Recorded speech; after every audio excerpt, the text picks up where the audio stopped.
बिस्मिल्लाहिर्रहमानिर्रहीम। अस्सलामु अलैकुम। खुलासा कुरान के सिलसिला में आज पारा नंबर 6 के अंदर मौजूद मज़ामीन का खुलासा पेश किया जा रहा है।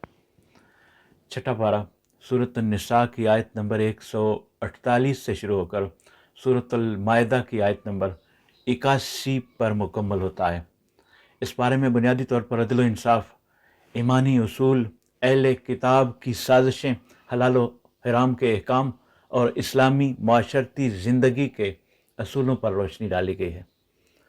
सूरत निसा की आयत नंबर 148 से 152 तक ज़ालिमों और मुनाफिकों के अंजाम का बयान है। अल्लाह ताला किसी की बुराई को ज़ाहिर करने को पसंद नहीं करता सिवाय मज़लूम के जो अपना हक लेने के लिए आवाज़ उठाता है।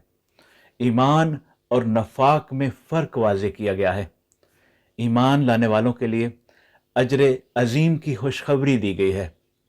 आयत नंबर 153 से 162 तक अहले किताब की नाफरमानियाँ और उन पर लानत की गई है। बनी इसराइल के नाफरमानी के किस्से बयान किए गए हैं। उनकी तरफ से अल्लाह के एहकाम की नाफरमानी, अंबिया का कत्ल और हक छुपाने का जिक्र किया गया है। यहूद और नसारा की चालाकियों और गलत अकायद की निशानदेही की गई है। आयत नंबर 163 से 175 तक हज़रत ईसा अलैहिस्सलाम और उनकी वालिदा मरियम की पाकीज़गी बयान की गई है। अल्लाह की वाहदानियत और तस्नीयत के अकीदे को रद्द किया गया है, यानी तीन खुदाओं के अकीदे को। हज़रत ईसा अलैहिस्सलाम के अलूहियत के अकीदे को गलत करार दिया गया है और उन्हें अल्लाह का बरगज़ीदा नबी करार दिया है। ईमान वालों को सच्चाई पर कायम रहने और अल्लाह पर भरोसा रखने की तलकीन की गई है। सूरत निसा की आयत नंबर 176 में वरासत और इंसाफ के अहकाम बयान किए गए हैं। वरासत में किलाला यानी ऐसा मरने वाला जिसकी कोई औलाद ना हो, उसके बारे में अहकामात बताए गए हैं। इंसाफ और हुकूक की हिफाजत पर जोर दिया गया है। यहाँ पर सूरत निसा ख़त्म होती है और आगे सूरत मायदा का आगाज़ होता है। सूरत मायदा की आयत नंबर 1 से 5 तक अहद व पैमान की पाबंदी और हलाल व हराम के अहकामात बयान किए गए हैं। मुसलमानों को अहद पूरा करने की ताकीद की गई है। हिलाल जानवरों के ज़िबाह के उसूल बताए गए हैं। अहले किताब का ज़बी हलाल करार दिया है और उनकी ख़वातीन से निकाह की इजाज़त दी है। आयत नंबर 6 से 10 तक वज़ू, गुस्ल और तयम्मुम के अहकामात हैं। नमाज के लिए वज़ू और गुस्ल के अहकामात की तफसील बयान की गई है। पानी ना मिलने की सूरत में तयम्मुम का तरीका बताया गया है। अल्लाह की नाफरमानी करने वालों के लिए अजाब और अतात गुजारों के लिए अजर की खुशखबरी दी गई है। आयत नंबर 11 से 26 तक अदल व इंसाफ की ताकीद की गई है। मुसलमानों को अदल व इंसाफ का हुक्म दिया गया है, चाहे फैसला उनके अपने ही खिलाफ क्यों ना हो।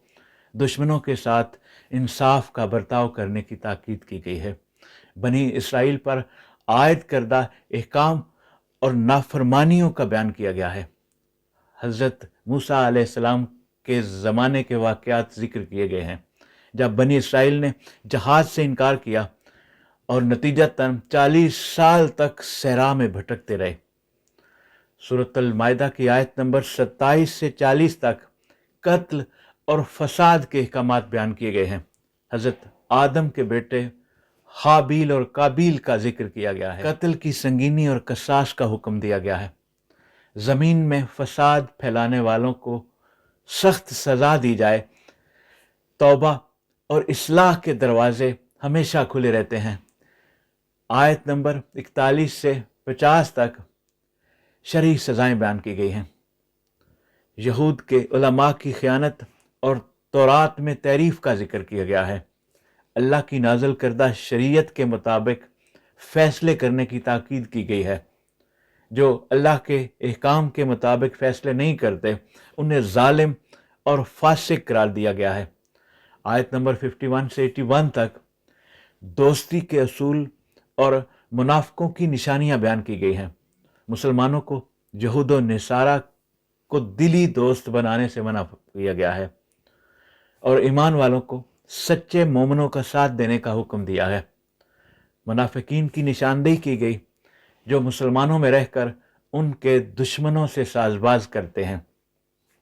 छठे पारे में बुनियादी तौर पर ईमान, अदलो इंसाफ, हलालो हराम, अहले किताब की साजिशें, वज़ू और तहारत के अहकाम, चोरी और कत्ल की सज़ाएं और नफाक के अंजाम को बयान किया गया है। अल्लाह ताला ने मुसलमानों को हदायत दी कि वो अहद व पैमान की पाबंदी करें, सच्चाई पर कायम रहें और जालिमों का साथ न दें। यह था पारा नंबर 6 का मुख्तसर खुलासा। अपनी दुआओं में याद रखिए। बहुत शुक्रिया। अस्सलामु अलैकुम।